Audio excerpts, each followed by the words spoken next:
Hey guys, and welcome back to another video. We are going to be talking about One Piece chapter 948.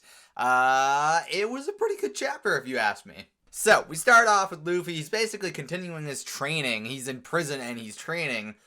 Priorities, man.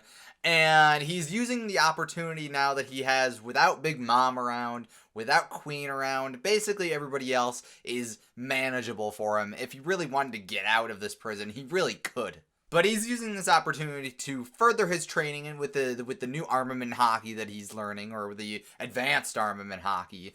And he's basically taken down all these, I guess, guards and people or whatever. Which seems pretty good. I'm glad that they're showing some kind of training, because I feel like in a lot of, like, at least in shonen anime or manga or whatever, in general, it's a lot of like, okay, there might be some training montages. There might be some like, oh yeah, they trained or whatever. But you never really get to see it often, or you don't get to see them doing a ton of it. So it's good to see that, like, Luffy is not just falling into, like, talent ass first or whatever, and he's actually putting in the work to learn how to use this. Because there's even like a panel or two where it's like, he like tries to use it, but it's not quite right, and he knows that, like, just because he didn't get it right that one time, maybe he can keep working on it. So it's good to see that he has some kind of work ethic. However, Chief Warden Babanuki is not having any of this, and he basically, like, tells all of the inmates that are out there, as opposed to putting them in jail cells or whatever, he says, hey,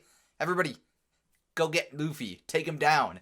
And they all do this because they are just so terrified of Kaido and basically his crew and everything, that they're willing to just bend to their will, even though they're prisoners, and Luffy's basically wrecking shop, and they would rather just, like, listen, things aren't great in the prison, they're just whatever, but things can only get worse for them outside, so they just they'd rather be in prison, and that's pretty messed up if you ask me. So they dogpile on Luffy and try to stop him from, like, wrecking stuff. Meanwhile, you have that Scorpion dude shooting off bullets that basically give people diseases. And not just them diseases. He, like, basically, if you touch the person, then you start getting infected, and it's no good. It's just not good at all. And, like, there's even a back and forth between, like, him and Luffy where it's like, he probably couldn't hit Luffy if Luffy didn't want him to. Luffy's skilled enough to be able to get around all this. But all he has to do is hit one of the other inmates, and it'll spread around Luffy, and there's not much he can do after that. And really, screw that, because Scorpion Guy, that's cheating. I don't care for that one bit. Moving along, we have the probably, well, second most big reveal, which is funny because it's like, this should be the big reveal, but it's like, I'm gonna get to it. Either way, Kawamatsu has now been shown, and he is a Kappa, like we basically assumed he was due to his laugh, but he's a pretty cool dude. He apparently was a Yokozuna at one point, as well as being one of, like, the 9 samurai. So he's pretty cool. I'm not sure if I'm totally sold on his look, but I mean, I guess it's the kind of thing where it's just I wasn't expecting him to look like that, even if he was gonna be a Kappa. But he's definitely a fish man, because he's got the webbed hands or whatever, and Kappas are, I guess, fish, turtle, people, whatever. But yeah, he's really cool. I like him. I think he'll be a really cool addition to the crew. Moving along, we get a really good speech from Old Man Hyo to Kiku and Raizo about how they shouldn't hide who they are. And this is basically him, like, being inspiring not only to Kiku, Raizo, Kawamatsu, and Luffy, but also trying to kind of bolster some morale for, I mean, them, but, like, also for the people around them.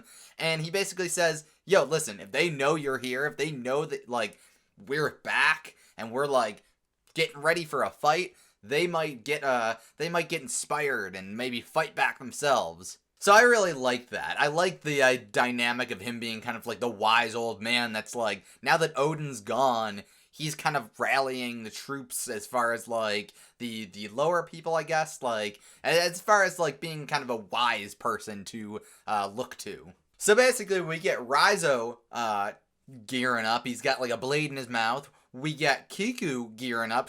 she has got a mask and everything, and she looks really cool. I like her whole mask thing going on. And that brings me, now that I've mentioned Kiku, to her. I'm gonna call her because that's what she wants to be called. We got a full name, more or less, and her full name is Kikunojo of the Fallen Snow, and it turns out that she's actually a man, technically. However, she does identify more as a woman, so you know what? More power to her. Also, she has a really, really cool mask, and I like that a lot. More or less, finally, we see a giant panel at the end of we got Kiku, we got Raizo, we have Kawamatsu, and Old Man Hyo and Luffy, and they all look really, really cool. I actually like this panel. This, along with Luffy kind of sparring, basically beating up all the jailers in the beginning of the chapter. Really, I like those two panels a lot.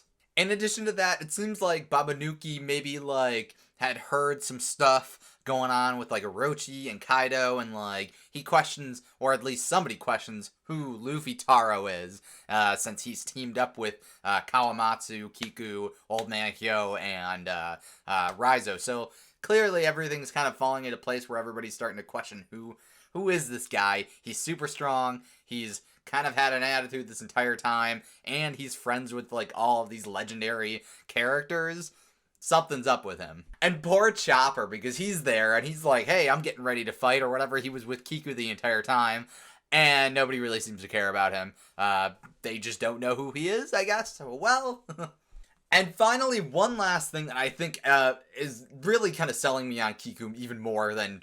already I was sold on her, is that, like, I think her personality will be a bit more darker when she has the mask on, because she seems way more stern and, like, really badass. Because right at the end, Babanuki's like, oh, we gotta report this to Kaido somehow, something's going on, and she's like, no, we demand your silence. You're not gonna do anything.